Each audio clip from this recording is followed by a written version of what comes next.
This is what God says to Ezekiel, starting at Ezekiel 3:4, moving down. And he said unto me, Son of man, go get thee unto the house of Israel, and speak with my words unto them.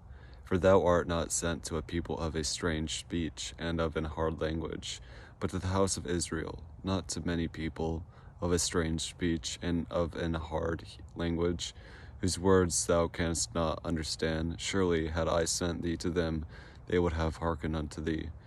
But the house of Israel will not hearken. But the house of Israel will not hearken unto thee, for they will not hearken unto me.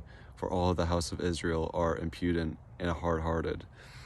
You see, God sends Ezekiel to go to the house of Israel to preach to them, and God knows they're not going to listen. God himself says they're not going to listen, but I still want you to go. And that's what we deal with here. God is going to have you go and preach his word, whether people listen or not. And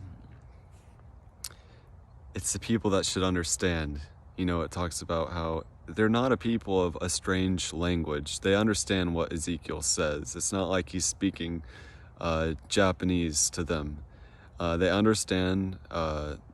They're the ones that should be serving God. They're the ones that should understand the ways of God, but they're the ones that actually want to listen the least. They don't want to listen. They don't want to hear it. Just like people today, people that should want to hear the word of God, they don't want to hear it.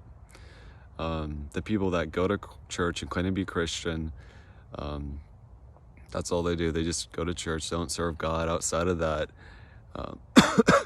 The ones that, you would think, in a sense, they would want to hear it. They're the ones that don't want to hear it. Just like how the Pharisees, they're the ones that actually studied the word a lot.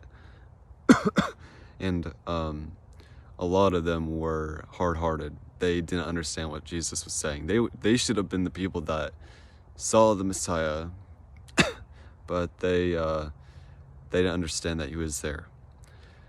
And that's what we deal with today. So even if they're not going to listen, God will still send you.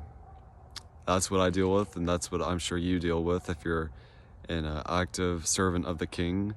And then let's go to Ezekiel 2:6-7. And thou, son of man, be not afraid of them, neither be afraid of their words, though briars and thorns be with thee, and thou dost dwell among scorpions. Be not afraid of their words, nor be dismayed at their looks, though they be a rebellious house. And thou shalt speak my words unto them, whether they will hear or whether they will forbear, for they are most rebellious. Just gotta preach the word. That's your part. If they don't want to listen, the blood's going to be on their own head. If you want to hide out and not listen to God, the blood's going to be on your head. So praise the King Jesus Christ, preach his word, reprove, rebuke, exhort with all long suffering and doctrine. Take care.